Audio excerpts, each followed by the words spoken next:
Olá, hoje nós vamos continuar com o tema que nós estávamos conversando nas aulas anteriores, que é a pele, tá?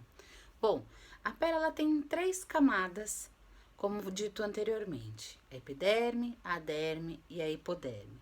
E quando a pessoa ela tem uma boa pele, uma pele intacta, uma pele saudável, é um sinal também de que está saudável por dentro. Então, ela demonstra muitas vezes algumas características de que a saúde não vai tão bem. Algumas doenças, inclusive, você consegue identificar observando mudança de tonalidade da pele, mudança de característica da pele, mudança de hidratação da pele. E a nossa pele, ela é um tecido muito importante. Por quê? Porque ela faz uma barreira entre o externo e o interno.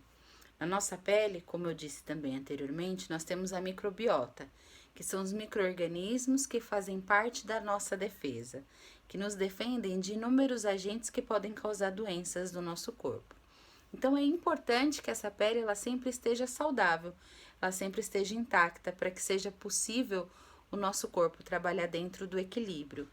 O equilíbrio, quando a gente fala, a gente chama de homeostase. Então, um corpo em homeostase, ele está em equilíbrio, tá bom? Bom, dois processos devem ser feitos para manter a pele com as suas características normais, com as suas características adequadas. O primeiro deles é a limpeza e o segundo é a hidratação. A limpeza da pele, ela contribui para remover, por exemplo, agentes que ficaram fixos lá, sujidades, poluição.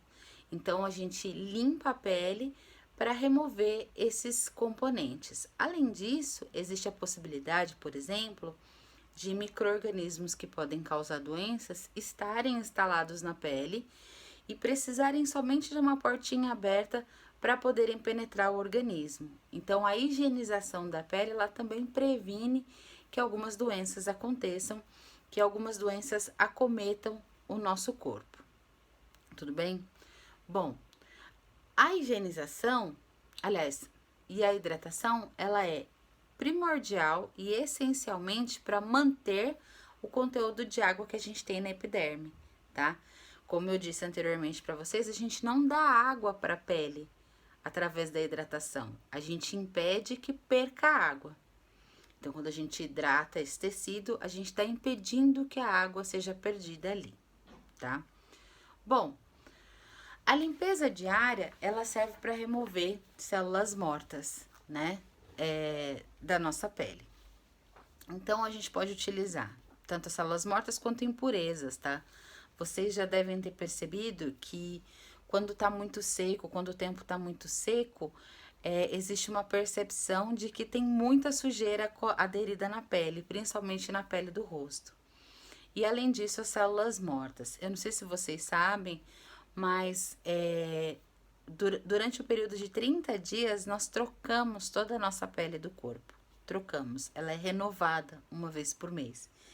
Então, esses restos de pele morta, eles também podem ser removidos através da limpeza, não somente pelo tempo. Então, o que a gente pode usar para tirar essa sujidade? A gente usa componentes que são chamados de sabonetes, tá? São sabões. Ou tensoativos, que também é um sinônimo. O que eles fazem? Essas estruturas de tensoativos, elas têm uma característica muito interessante. Vocês já devem ter visto que as moléculas elas ou são polares ou são apolares, ou seja, ou elas são solúveis em água ou são solúveis em gorduras. Os tensoativos, que são sabões, eles têm essa característica. Eles têm uma região da molécula que solubiliza em água e uma região da molécula que solubiliza em gordura.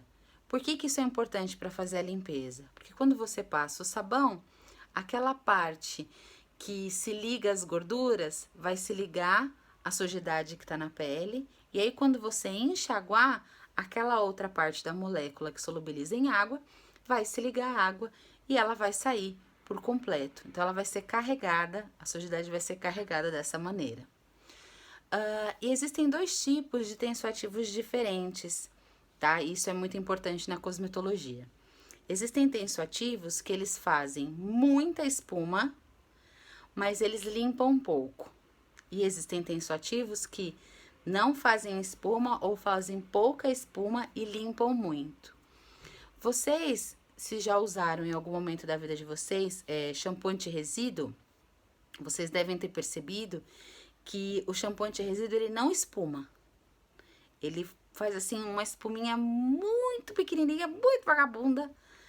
E só que em contrapartida, na hora que você tira o shampoo anti-resíduo, você percebe que saiu muita sujeira. Então essa é uma característica desse tipo de tensoativo. Então os shampoos de modo geral, os sabonetes líquidos, eles são compostos por um conjunto de tensoativos. Então, se vocês pegarem o rótulo do sabonete de vocês, vocês lerão lá: lauril, éter, sulfato de sódio, coco, amido, propilbetaína, lauril, éter, sulfato de sódio. Então, vocês podem pegar o rótulo de um sabonete de vocês aí e ler essa composição. Tanto que essa foi uma atividade que eu pedi para vocês fazerem da outra aula, de pegar um cosmético da casa de vocês e verem a composição. E aí vocês vão perceber que os tensoativos, eles estão em conjunto dentro de uma formulação. Por quê? Porque se você produz um sabão que não espuma, a pessoa que comprou, a pessoa que vai utilizar, ela acha que não limpa. Então, a formação de espuma, ela tá ligada a uma sensação de limpeza. Por isso que quando se trata de um shampoo anti-resíduo, por exemplo, ele não espuma, mas ele já é vendido dessa maneira, que ele é para tirar resíduo. Imaginem só se o shampoo de vocês, o sabonete de vocês do dia a dia não fizesse nenhuma espuma, vocês não estranhariam? Então, essa característica é importante para a sensação da pessoa que está utilizando aquele produto, tanto o shampoo quanto o sabonete, tá? Bom, vamos lá. O que acontece? O produto que ele vai fazer a limpeza da pele, ele não pode, por exemplo, ressecar o tecido, tá? Ele tem que ter uma ação mais superficial. Por quê? Se ele ressecar o tecido, a pessoa vai lavar o rosto e ela vai ficar com a sensação de que a cara tá craquelando, que o rosto tá todo quebrando. Então, é importante que esse produto, ele não resseque a pele. Então, pensem no seguinte: vocês agora, ultimamente, né? Aliás, há 1 ano e 2 meses praticamente, tá todo mundo utilizando álcool gel ou álcool líquido para fazer a higienização da pele, das mãos e da superfície, certo? E se vocês observarem, já devem ter observado, eu acredito, que as mãos ficam bastante ressecadas. Então, com o passar do tempo, algumas pessoas fizeram formulações que tem o álcool, mas que também tem componentes hidratantes. Por quê? Porque o álcool resseca a pele, ele retira a água. Então, se a pessoa ela utilizar produtos de limpeza de pele com grande concentração de álcool, elas vão sentir essa pele mais ressecada, elas vão sentir esse ressecamento da pele e a pele repuxando mesmo. Além disso, o pH ele tem que ser compatível com o pH da pele. Ele não pode ser muito ácido ou muito básico. É importante que o pH seja próximo da neutralidade. Por quê? Para não lesionar o tecido, para ser compatível com esse tecido que é a pele. E a pele, ela tem que trazer a suavidade, tem que trazer a sensação de suavidade para a pessoa que está utilizando. E aí, muitas pessoas usam, depois da limpeza e antes da hidratação, tônicos faciais. Então, o que ele tem como objetivo? O objetivo do tônico, ele é firmar a pele, reduzir o tamanho dos poros. Quando fala de redução de tamanho dos poros, a gente está falando de uma ação adstringente, tá? Então, se vocês utilizam tônico facial, vocês devem ler lá. Ação adstringente. Qual é o objetivo disso? Reduzir o tamanho do poro, tudo bem? Além disso, existem alguns resíduos que não saem com o sabão, que não saem com o sabonete facial. E aí esse tônico ele também ajuda a remover essas sobrinhas, digamos assim. Principalmente no que diz respeito à maquiagem, filtro solar, esses resíduos que podem ficar na pele, e se eles ficam por um longo período de tempo, eles podem causar acne, por exemplo, tá? E por último, a hidratação. Quando a gente fala de hidratação, são muitos aspectos que estão envolvidos ali, tá?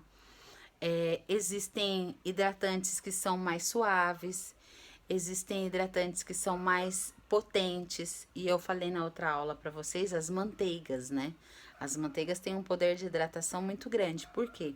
Porque elas formam uma barreira na pele, uma barreira física, e aí impedem a saída da hidratação da pele.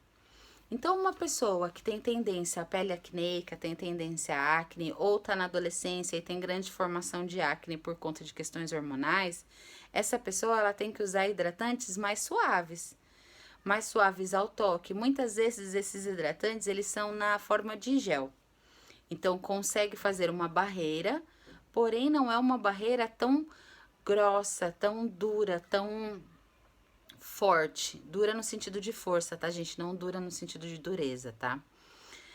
Para que a hidratação ela seja mantida, mas não seja em excesso, porque a hidratação em excesso, ela promove, ela facilita o crescimento de micro-organismos.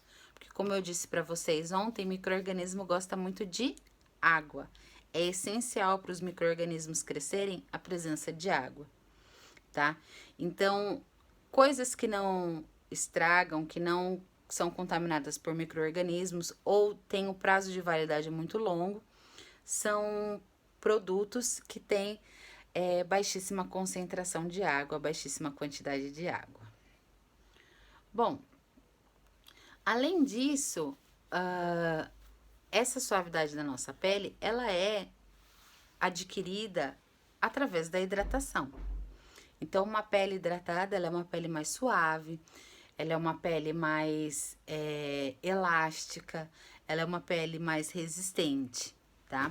Então, é importante manter a hidratação da pele para que esses aspectos, eles sejam todos possíveis de serem mantidos. Bom, e é importante, como eu já disse antes, a relação da água. A gente não consegue colocar água de fora para dentro através da pele. A gente consegue hidratar de dentro para fora e consegue impedir ou reduzir a saída de água pela pele, tá bom? Bom,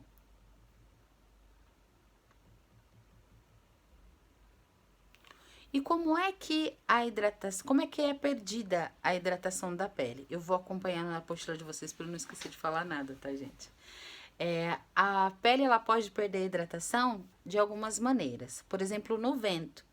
Vocês já devem ter percebido que quando tá ventando muito, a pele também repuxa. Então, as mudanças de temperatura muito bruscas. Quem mora em São Paulo já passou por 4 estações num único dia.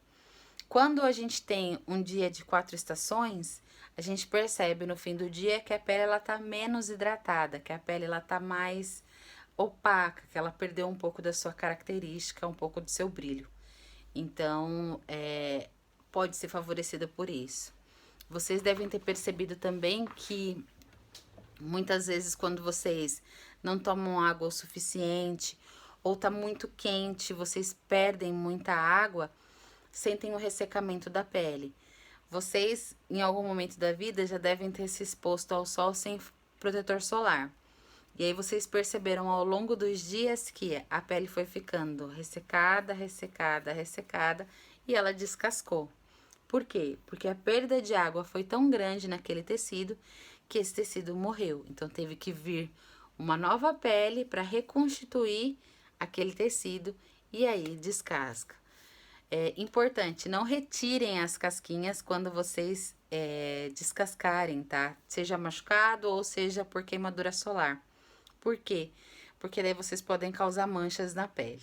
Então, é importante manter e permitir que o processo de cicatrização ele seja realizado adequadamente. Existem também algumas doenças que podem acometer a pele e alterar essa camada. Então, vocês podem imaginar, por exemplo, ou vocês já devem ter visto, que uma pessoa que tem frieira, que tem micose, ela tem alterações nessa pele. Ela vai ter, se ficar por muito tempo coberto, você pode sentir um odor diferente dessa pele. Ela pode também perder a pigmentação ou ficar com uma pigmentação mais escura. Então, ela muda suas características de pigmentação. E o que é interessante, o que é importante ressaltar, é que qualquer desbalanço da hidratação da pele, ele pode ser consertado. Então, se existe uma doença de pele, a gente pode corrigir essa doença de pele. Se existe uma hidratação, a gente pode, uma má hidratação, desculpa, a gente pode hidratar essa pele, a gente pode mudar a alimentação também. Existem pessoas que têm processos alérgicos ligados a alimentos, e aí ela fica com a pele ressecada, avermelhada, cheia de bolinhas. Então, a gente pode ter um sinal de alergia e, a partir dessa alteração da pele, consertar esse problema para essa pele voltar ao seu estado normal, tá? Bom, eu vou falar agora dos princípios ativos para cada tipo de pele.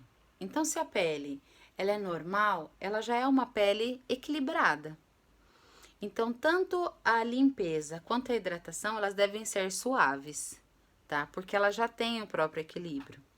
É a pele dos sonhos de todo mundo, né? Ter a pele normal. Bom, não utilizam-se manteigas, porque essa pele, ela é normal, então ela já tem uma hidratação normal. A gente pode utilizar componentes como ceramidas, algumas vitaminas nessa pele, para que ela mantenha as suas características e não perca a sua beleza, a sua normalidade. Já a pele oleosa, como o próprio nome já diz, ela acumula mais óleo. Então, é importante, por exemplo, utilizar tensoativos ou misturas de sabões que tenham maior capacidade de remover essa oleosidade. E como essa pele tem muito micro-organismo, por isso que forma acne, né? O que a gente pode utilizar também? E esses micro-organismos, eles causam um processo inflamatório.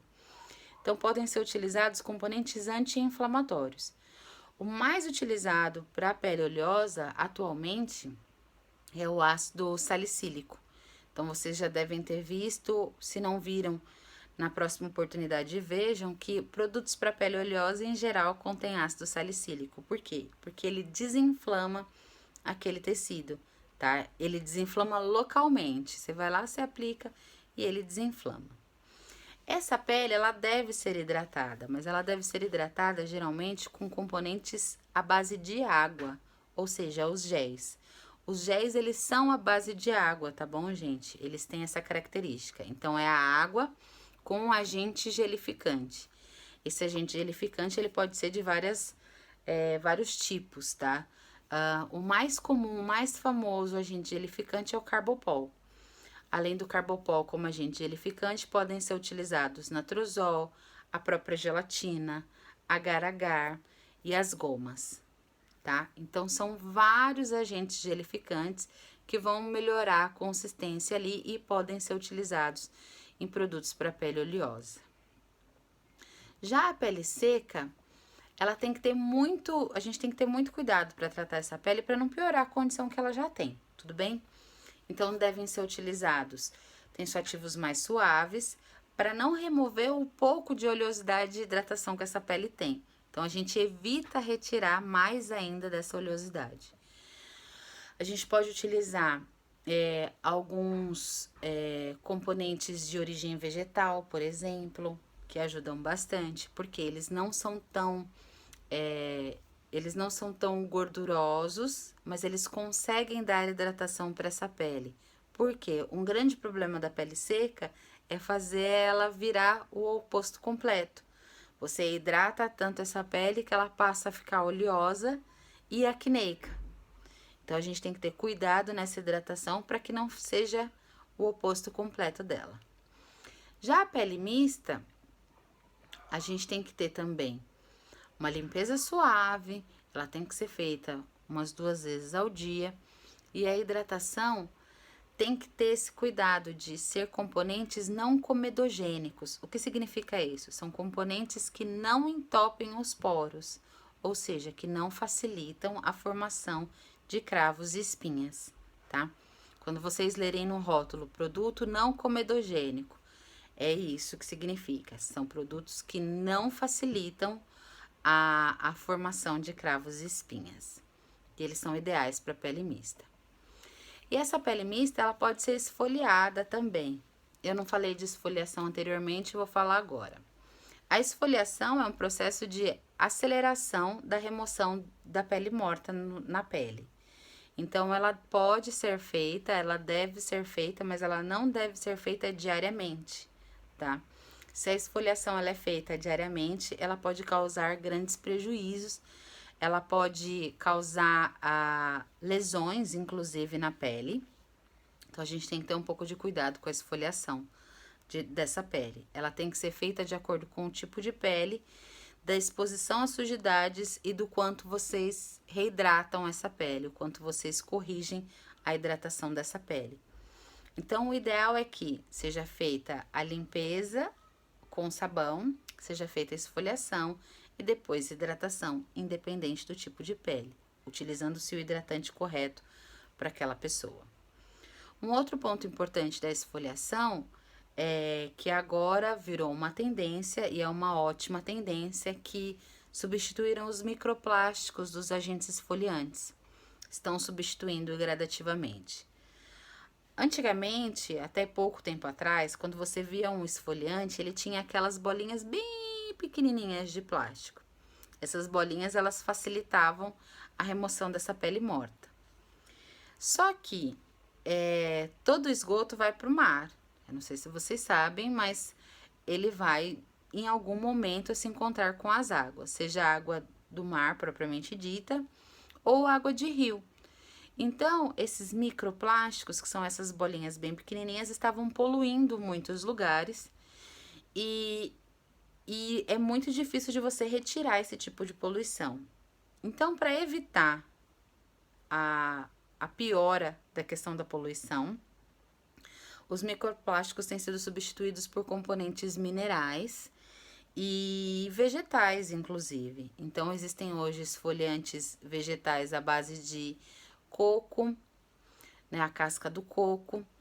Existem esfoliantes minerais de grandes, bem diferentes, tá?